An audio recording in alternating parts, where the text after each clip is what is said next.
हमारी डाइट में कई फूड आइटम इस तरीके के होते हैं कि वो दिखने में तो एक जैसे लगते हैं पर उनके न्यूट्रिटिव वैल्यू और बनने का मेथड दोनों ही अलग होते हैं। पर हम 90% लोग उन फूड आइटम को एक ही समझ लेते हैं।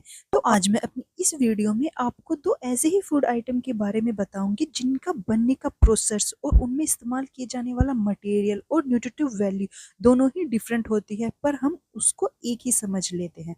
नमस्ते दोस्तों, मैं वैशाली अपने न्यूट्रिशन टिप्स के चैनल पर आप सभी लोगों का स्वागत करती हूँ। अधिकतर लोग पनीर और टोफू को एक ही समझ बैठते हैं, लेकिन ये दोनों ही अलग अलग चीजों से बनाए जाते हैं। और पनीर जहाँ दूध से बनाया जाता है, वहीं टोफू सोया मिल्क से बनाया जाता है। चलिए तो जानते हैं कि पनीर और टोफू में क्या अंतर होता है और इसके खाने के क्या क्या फायदे होते हैं। ये तो आप सभी लोग जानते हैं कि दूध से काफी अलग अलग तरीके के प्रोडक्ट बनाए जाते हैं जो काफी स्वादिष्ट और हेल्दी ऑप्शन भी होते हैं। इनमें से ही एक प्रोडक्ट होता है पनीर, जो मिल्क से बनाया जाता है। पनीर काफी हेल्दी होता है, यही कारण है कि ये हमारी डाइट का एक अहम हिस्सा होता है। पर क्या आपने कभी ध्यान दिया है कि पनीर की तरह ही दिखने वाली एक और चीज मार्केट्स में मिलती है और जिसको हम सभी लोग अधिकतर पनीर ही समझ बैठते हैं, पर वो पनीर नहीं होता, टोफू होता है। अधिकतर लोगों को पनीर और टोफू में कंफ्यूजन होता है। दरअसल ये दोनों ही दिखने में एक जैसे होते हैं, लेकिन यदि आप सोच रहे हैं कि पनीर और टोफू दोनों ही दूध से बनाए जाते हैं, तो आप बिल्कुल ही गलत हैं। ये दोनों फूड प्रोडक्ट अलग अलग होते हैं और दोनों की ही न्यूट्रिटिव वैल्यू भी अलग अलग होती है। तो चलिए जानते हैं कि पनीर और टोफू के बीच में क्या होता है अंतर और उनके सेवन करने से हमें क्या क्या फायदे होते हैं। पनीर दूध से बनने वाला फूड प्रोडक्ट है और ये तो आप सभी लोग जानते हैं कि दूध में लगभग सभी तरह के जो पोषक तत्व होते हैं वो पाए जाते हैं। यही कारण है कि दूध को कंप्लीट आहार भी बोला जाता है। और जब पनीर दूध से बनाया जाता है तो लगभग जितने न्यूट्रिएंट दूध में पाए जाते हैं वो सब भी पनीर में पाए जाते हैं। पनीर एक डेयरी प्रोडक्ट है और इसमें कैलोरी का अमाउंट काफी हाई होता है। तो जिन लोगों का वजन कम होता है उन लोगों को अपना वजन बढ़ाने के लिए पनीर का सेवन जरूर करना चाहिए। पर जिन लोगों को लैक्टोज इंटॉलरेंस रहता है या जो लोग दूध को नहीं पचा पाते हैं, उन लोगों को पनीर का सेवन नहीं करना चाहिए।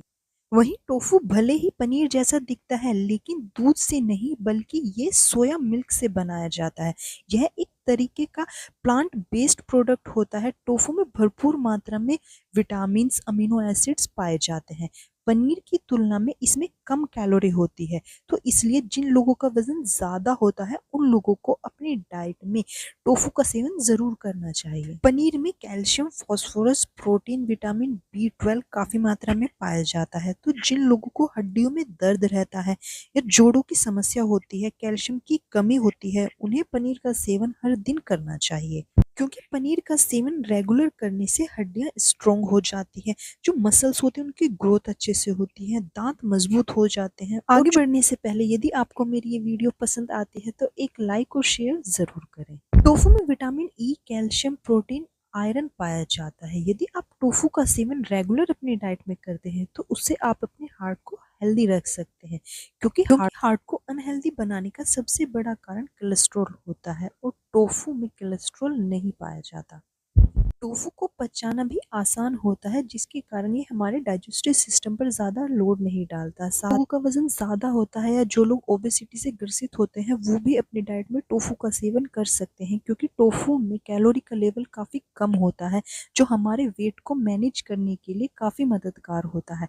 साथ ही जिन लोगों को लैक्टोज इंटॉलरेंस होता है या जो लोग दूध और दूध से बने हुए खाद्य पदार्थों का सही से पाचन नहीं कर पाते हैं, वो लोग भी अपनी डाइट में टोफू का सेवन कर सकते हैं, क्योंकि टोफू में कोलेस्ट्रॉल भी नहीं होता है या टोफू कोलेस्ट्रॉल फ्री होता है। तो यदि आपको मेरी ये दी गई जानकारी पसंद आई हो तो एक लाइक करें, शेयर करें और इस तरह की और जानकारी पाने के लिए मेरे चैनल को सब्सक्राइब करें। इस वीडियो को देखने के लिए थैंक यू।